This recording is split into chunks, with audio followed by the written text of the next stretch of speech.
প্রিয়জনের টানে বাড়ি ফেরার এই আনন্দ শুধু আনন্দ নয়, এটি ভালোবাসার এক অন্যরকম অনুভূতি। প্রিয়জনদের সাথে ঈদের আনন্দ ভাগাভাগি করতে এভাবেই প্রতি বছর ঘরমুখী হন দেশের বিভিন্ন শহর থেকে লাখো লাখো মানুষ। মা এবং মাটির টানে মাতৃভূমিতে ফিরে যান আপনজনদের সাথে ঈদের আমেজ সুন্দরভাবে আপনজনদেরকে নিয়ে করার জন্য। ঈদ সবার জীবনে বয়ে আনুক এক অনাবিল সুখ, শান্তি এবং সমৃদ্ধি। সবাইকে ঈদ মোবারক।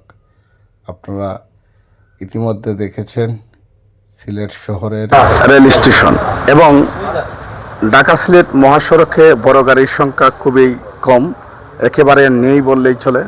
দিনের বেলায় গাড়ি একেবারেই ছিল না, তবুও যাত্রীদের কিছুটা আশঙ্কা করা যাচ্ছে যে সন্ধ্যার পর পরে দূরপাল্লার বাসগুলা ছেড়ে যাবে। এখানে সারিবদ্ধ হয়ে দাঁড়িয়ে রয়েছে দূরপাল্লার বাসগুলা, যাত্রী নেই এমনটাই দাবি করছেন শ্রমিক নেতারা। তবে সন্ধ্যার পর কিছু যাত্রী বাড়তে পারে বলে আশঙ্কা করেছেন শ্রমিক নেতা।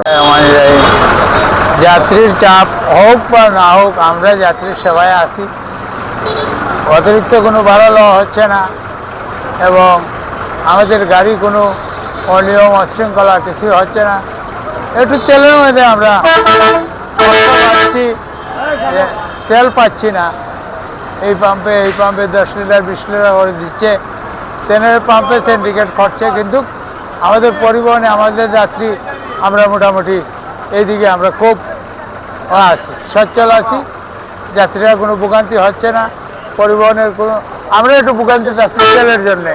ওই যে পাম্পে ঢুকে ঢুকে তেল নেওয়া লাগে, ওই ভোগান্তি। আর যাত্রী মোটামুটি এখন চাপ বাড়ছে, সন্ধ্যার সময় পরে আর একটু যাত্রীর চাপ হবে।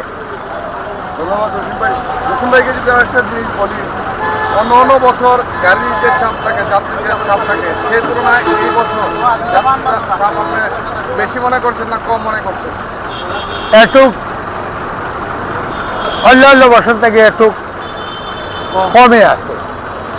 কেন, দেশের মধ্যে তো আগের মতন সচল নাই, নির্বাচন গেছে, তারপর বিশ্বের মধ্যে যুদ্ধ চলতেছে, তাই বলে যাত্রী একটু শর্ট আছে, আগের মতন নাই তেলের সংকটে।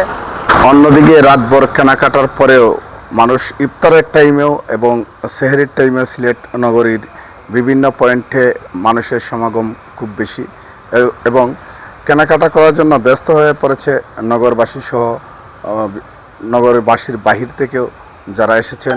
খুব বেশি মানুষের উপস্থিতি ইতিমধ্যে আমরা লক্ষ্য করতে পেরেছি সিলেট জিন্দাবাজারে এবং বন্দর পয়েন্টে। এত সময় আমি আপনাদের সাথে ছিলাম এমডি শামীম, নগর নিউজ 24 সিলেট।